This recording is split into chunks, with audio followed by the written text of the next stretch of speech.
British వాళ్ళు మనల్ని చూసేవారనమాట.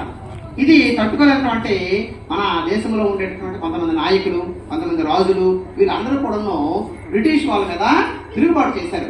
మా దేశానికి ఎక్కడి నుండో వచ్చి మా దేశాన్ని మీరు పరిపాలిస్తూ మా మీద మీరు అధికారం చెలాయించడం ఏంటి అని చెప్పేసి కొంతమంది నాయకులు వీళ్ళందరూ కూడాను వాళ్ళ మీద తిరుగుబాటు చేయడం జరిగింది. ఆ తిరుగుబాటు ఫలితంగా చాలా సార్లు ఆ నాయకులు, తర్వాత రాజులు వీళ్ళందరూ కూడాను అనేక సార్లు జైలుకి వెళ్ళడం, కొంతమంది అల్లూరి సీతారామరాజు, భగత్ సింగ్ ఇటువంటి మరికొంతమంది నాయకులు ప్రాణాలు కూడా అర్పించడం జరిగిందనమాట. అయితే తొదకు వీళ్ళందరూ పోరాట ఫలితంగా 1947 ఆగస్టు 15 మనకు స్వాతంత్రం అనేది వచ్చింది. అయితే స్వాతంత్రం వచ్చేటప్పటికి మన భారతదేశంలో ఉండేటటువంటి పరిస్థితులు చాలా దారుణంగా ఉండేవి. పేదరికము, నిరుద్యోగము, సరైనటువంటి వైద్య సదుపాయాలు లేకపోవడము, కరువు, పంటలు సరిగా పండకపోవడం, అంటే సరైనటువంటి నీటి వసతులు ఇవన్నీ లేకపోవడం వల్ల పంటలు సరిగా పండకపోవడం, వాటి ద్వారా కరువు, ఇవన్నీ కూడాను చూడడానికి అన్నమాట. స్వాతంత్రం వచ్చిన తర్వాత మన భారతదేశ పరిస్థితి చాలా దారుణంగా ఉండేదన్నమాట. తర్వాత కనీసం మళ్ళీ కొంచెం అభివృద్ధి చెందడానికి ఒక 30-40 సంవత్సరాలు పట్టింది. అయితే ప్రస్తుతం మన భారతదేశం అభివృద్ధి చెందిన దేశంగా, మన ప్రపంచ దేశాల్లో అభివృద్ధి చెందుతున్నటువంటి దేశంగా ఇప్పుడు ప్రస్తుతం ఉంది. ఇంకా అంటే మేము చిన్నప్పటి నుండి మీరు ఎలాగైతే ఇప్పుడు అక్కడ కూర్చున్నారో స్కూల్లోనా, ఆ విధంగా మేము చిన్నప్పటి నుండి కూడా వింటుంది ఏంటంటే మన భారతదేశం అభివృద్ధి చెందుతూ ఉన్నటువంటి దేశమే అని వింటున్నాం.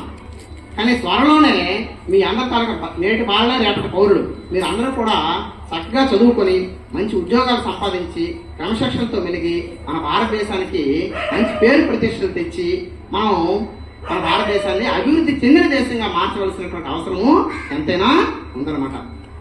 అయితే ఈ సందర్భంగా ఒక చిన్న విషయం ఏంటంటే, మన భారతదేశాన్ని సుమారు 200 సంవత్సరాలు పరిపాలించినటువంటి బ్రిటిష్ వారు అయితేనేమి, అలాగే మిగిలినటువంటి పాశ్చాత్య దేశాలు అమెరికా, రష్యా ఇటువంటి మరికొన్ని దేశాలు అయితేనేమి, వీళ్ళందరూ కూడాను మన భారతీయ సంస్కృతిని, మన తాలూకా సాంప్రదాయాల్ని వాళ్ళు నేర్చుకుంటున్నారు. మన దేశంలో ఉండే సంస్కృతి సాంప్రదాయాలు అనేవి చాలా మంచి సాంప్రదాయాలు. ఆ సాంప్రదాయాలన్నీ వాళ్ళు నేర్చుకుంటున్నారు అన్నమాట ఇప్పుడు.